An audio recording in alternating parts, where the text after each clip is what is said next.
Bonjour à toutes et à tous et bienvenue sur Légendes du sport, le podcast qui vous plonge dans l'histoire fascinante des plus grands noms du sport mondial. Aujourd'hui, plongeons-nous dans la carrière du lutteur Mr. Fuji. Harry Masayoshi Fujiwara est né le 4 mai 1934 à Honolulu, Hawaï. Il était d'origine japonaise et hawaïenne. Fujiwara a commencé sa carrière de lutteur professionnel en 1962 à Hawaï sous le nom de ring de Mr. Fujiwara. Le 7 janvier 1966, il a remporté son premier championnat, le NWA Hawaii Tag Team Championship, avec King Curtis Yokea.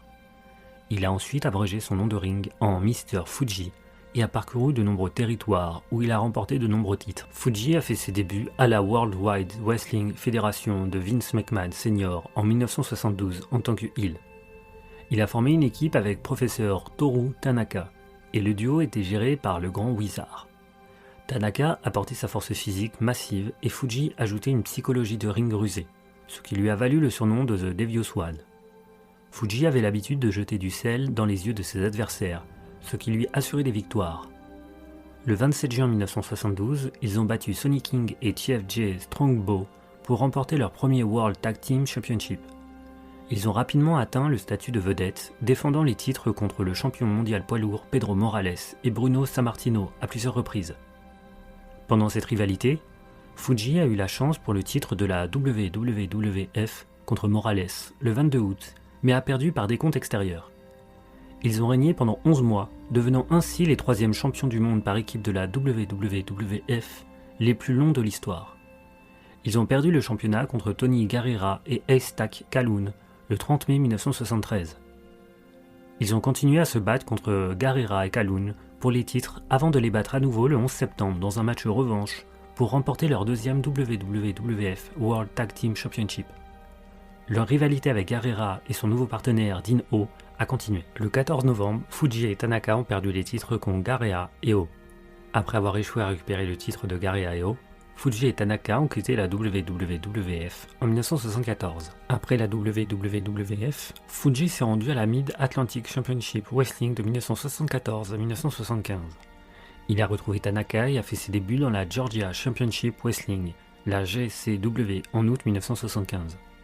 Le 19 septembre 1975, ils ont participé à un tournoi à 4 équipes où ils ont battu leurs anciens rivaux de la WWF, Tony Garrera et Dean Ho, en finale pour remporter le NWA Georgia Tag Team Championship vacant.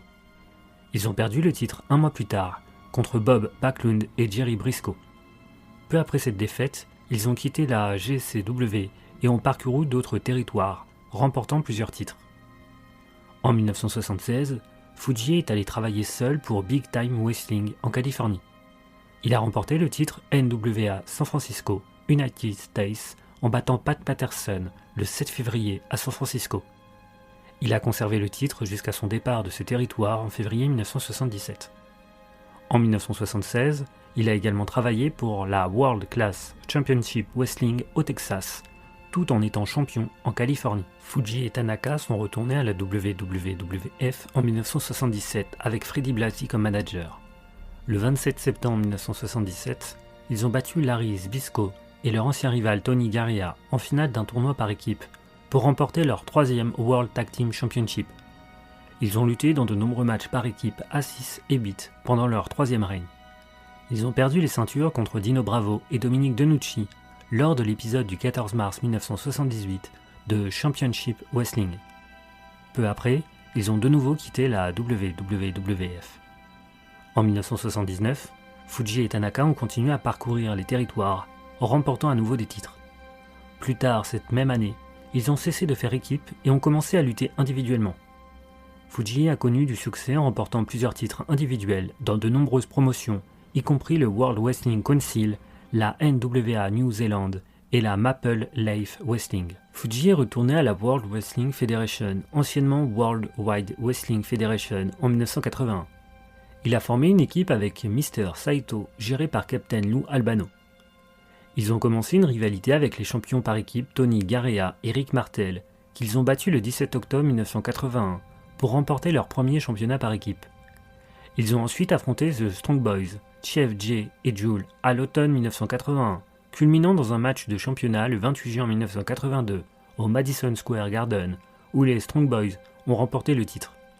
Le 13 juillet, lors de Championship Wrestling, ils ont battu les Strong Boys pour le 5e championnat par équipe de Fuji et le 2e de Saito. Leur rivalité s'est terminée après que Fuji et Saito ont perdu les titres face aux Strong Boys le 30 octobre. Fuji a pris sa retraite de la lutte en 1985 et est devenu un manager heel luttant occasionnellement. En tant que manager, Fuji aveuglait souvent ses adversaires en leur jetant du sel dans les yeux, ou lui ou son et ses lutteurs frappaient leur adversaire avec sa canne. Il portait un smoking noir et un chapeau melon rappelant le personnage Hot Job de la série James Bond et transportait un petit sac de sel. Son premier client était George Steele. Fuji a fait équipe avec lui pour perdre contre Hulk Hogan et Men Jen Okerlund lorsque Okerlund a fait le tomber sur Fuji. Steele est rapidement devenu face et a quitté Fuji. Le prochain client de Fuji était Don Muraco. Ils ont formé un duo de heel iconique et sont apparus dans plusieurs parodies télévisées, y compris Fuji Vice, une parodie du Miami Vice. Fuji et Muraco ont ensuite commencé une rivalité avec Ricky Steamboat, ce qui a conduit Steamboat à battre Fuji dans plusieurs matchs. Fuji a brièvement géré Jim Neidhart, dont il a ensuite vendu le contrat à Jimmy Hart. En 1987, il a acheté le contrat de Demolition Axe et Smash de Lucius Johnny V. Demolition a commencé à l'appeler Master Fuji et il les a dirigés vers le championnat par équipe. Plus tôt, il avait ramené Killer Khan et Sika à la WWF. Il a acquis Kamala de The Wizards, le gérant dans des matchs en solo ou en équipe avec Sika, tout en dirigeant également Cowboy Bob Orton, qui faisait souvent équipe avec Muraco. À Survivor Series, il a trahi Demolition et a commencé à gérer l'équipe rivale, The Power of Pain, Warlord et Barbarian. Interviewé après le match, Fuji a affirmé qu'il avait trahi Demolition parce qu'ils étaient devenus insubordonnés et irrespectueux envers lui depuis qu'ils avaient remporté le championnat, tandis que les Powers seraient des apprentis obéissants et loyaux. Pour leur part, Demolition a dénoncé leur ancien manager comme un parasite. À WrestleMania, Fuji a fait équipe avec The Power of Pain dans un match handicap 3 contre 2 contre Demolition pour leur championnat par équipe. Fuji et les Powers ont été battus après qu'Axe a fait le tomber sur Fuji. Fuji a vendu les contrats individuels des Power of Pain aux managers Slick et Bobby the Brain Heenan et a emmené The Orient Express, Pat Tanaka et Akio Sato à la WWF. The Orient Express s'est impliqué dans une rivalité avec The Rockers, Shawn Michaels et Marty Jannetty, que The Orient Express a battu par décompte extérieur, grâce à Sato jetant du sel dans les yeux de Jannetty à WrestleMania. The Orient Express s'est impliqué dans la rivalité de Demolition avec The Legion of the Dome, Hawk et Animal. Fuji a retrouvé Demolition, qui avait alors un troisième membre, Crush, à ce moment-là. Demolition a été progressivement retiré tandis que The Orient Express affrontait The Legion of Dome. Fuji a ensuite géré The Berserker à la fin de 1991 et jusqu'au début de 1993. Son dernier match à la WWF a été en équipe avec Kamala, où ils ont perdu contre The Undertaker dans un match handicap le 26 juillet 1992 lors d'un house show. Le plus grand succès et la popularité de Fuji en tant que manager sont venus en novembre 1992 lorsqu'il a présenté le gigantesque Yokozuna à la WWF. Sous la tutelle de Fuji, Yokozuna a remporté le Royal Rumble 1993 et 2 championnats du monde de la WWF. Plus tard, cette année-là, Fuji a été rejoint par le porte-parole James E. Cornette. À la fin de 1993, Fuji a de nouveau commencé à gérer Crush après qu'il ait trahi Randy Savage. Pendant cette période, il a de nouveau changé d'apparence, abandonnant le smoking et le chapeau pour un kimono japonais traditionnel et portant le drapeau japonais. Fuji a été vu pour la dernière fois accompagnant Yokozuna sur le ring pour un match par équipe à 6 impliquant Yokozuna contre Camp Cornette à WrestleMania. À ce moment-là, Yokozuna avait renvoyé Cornette et était devenu un favori des fans. Fuji l'a rejoint, portant même parfois le drapeau américain. Fuji a quitté la WWF peu de temps après et s'est retiré du monde de la lutte professionnelle.